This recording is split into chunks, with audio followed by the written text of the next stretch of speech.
Selamat petang, salam sejahtera. Aku nak bacakan terus kepada kamu direct to the point. Satu isu yang menarik yang saya petik daripada Malaysia kini yang bertajuk Zahid beban kepada lawan dan kawan. Saudara-saudara, seteru politik Ahmad Zahid Hamidi percaya bahawa dengan menyebut namanya saja boleh membawa undi memihak kepada mereka. Kalau anda tak faham perkataan itu, dipermudahkan ialah sebut saja nama Zahid, dia akan kalah. Begitulah lebih kurangnya. Sejak bermulanya kempen calon Barisan Nasional cuba menepis dakwaan bahawa undi untuk mereka adalah undi untuk Zahid. Dengan spekulasi bahawa Presiden UMNO itu akan menjadi Perdana Menteri jika Barisan Nasional berjaya menjadi kerajaan, bukannya Ismail Sabri Yaakob. Presiden MIC S.A. Vigneswaran yang berharap untuk merampas semula kerusi Sungai Siput di Perak mengulangi bahawa Ismail Sabri orang ketiga dalam tempoh 4 tahun yang memegang rekod mempunyai tempoh paling singkat sebagai Perdana Menteri adalah calon Barisan Nasional untuk jawatan tertinggi itu. Dia menegaskan bahawa Zahid sendiri yang telah mengesahkan perkara itu. Vigneswaran juga tidak kagum dengan calon Perdana Menteri Pakatan Harapan PH Anwar Ibrahim yang dibandingkan dengan Nelson Mandela dengan alasan bahawa Mandela dipenjarakan kerana memerangi apartheid di Afrika Selatan, tetapi Anwar kerana melakukan jenayah. Yang aku hairan, Vigneswaran tidak pula memberikan komen ketika anak Najib mengatakan bahawa Najib adalah seperti Nelson Mandela. Apabila anak Najib menyamakan bapaknya, iaitu Najib Razak, seperti Nelson Mandela, Vigneswaran pula mendiamkan diri, tak pula bagi komen. Tapi apabila Anwar dikaitkan dengan Nelson Mandela, disamakan dengan Nelson Mandela, beliau pula cepat-cepat memberikan respon mengatakan bahawa Nelson Mandela dipenjarakan kena dasar apartheid, tetapi Anwar melakukan jenayah. Bagaimana dengan bosku?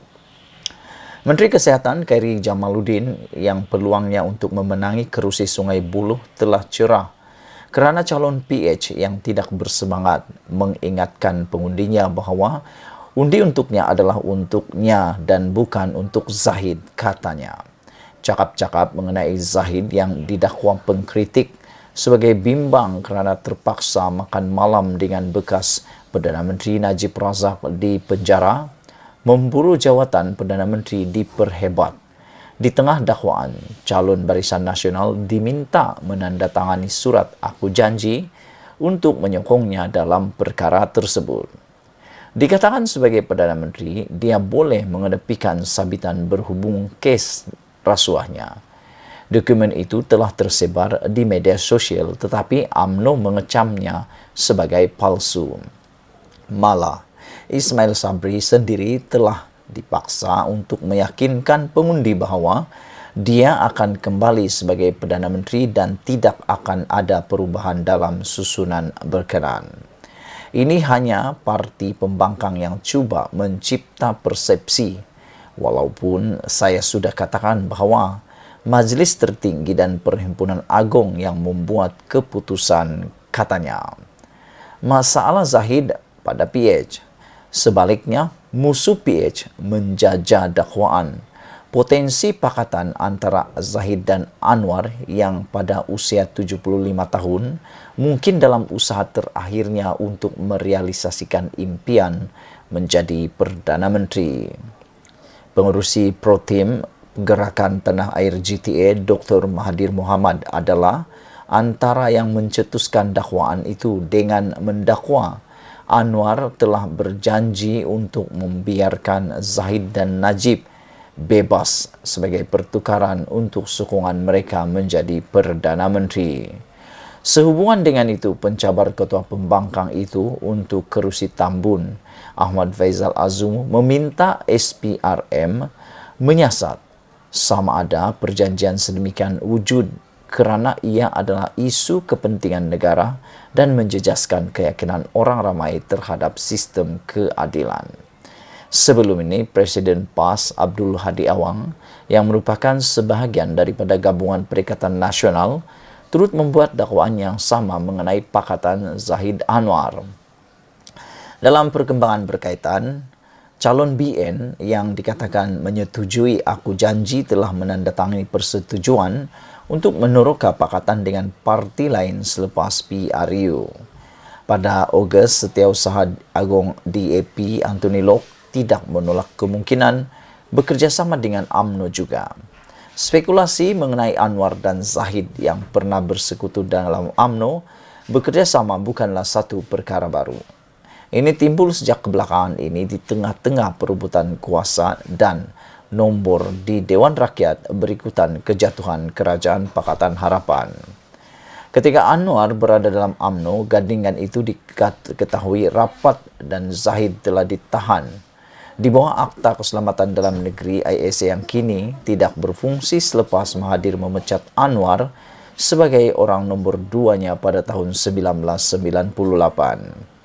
Ketika itu, Zahid adalah Ketua Pemuda UMNO dan penyokong Tegar Anwar. Anak perempuan Zahid, Nurul Hidayah, teringat bagaimana bapanya dibuang dengan mata tertutup di tengah lebuh raya 10 hari selepas penahanannya. Bagaimanapun, Anwar dan Zahid menafikan dakwaan terbaru Mahathir dengan pemimpin PH itu mempersendahkan ahli politik yang berusia 97 tahun itu akan demam jika dia menjadi Perdana Menteri. Sebaliknya, Zahid menyifatkan Mahathir sebagai bapa lencongan pakar dalam mengalihkan isu. Wow, ini satu pendedahan yang memang sangat menarik, sangat panjang lebar, tapi mempunyai fakta yang kita semua perlu tahu. Zahid, beban kepada lawan dan kawan, tajuknya. Sebelum kita berpisah, mohon sila tinggalkan komen anda tentang isu kali ini, yaitu seteru politik Ahmad Zahid Hamidi percaya hanya dengan menyebut namanya boleh membawa undi memihak kepada mereka. Sejak bermulanya kempen, calon Barisan Nasional cuba menepis dakwaan bahawa undi untuk mereka adalah undi untuk Zahid. Dengan spekulasi bahawa Presiden UMNO itu yang akan menjadi Perdana Menteri jika Barisan Nasional berjaya membentuk kerajaan, bukannya Ismail Sabri Yaakob. Sekali lagi, Zahid, beban kepada lawan dan kawan. Kita jumpa lagi. Tinggalkan komen anda. Malaysia kita punya. Kita juga sama-sama cintai Malaysiaku. Bye-bye.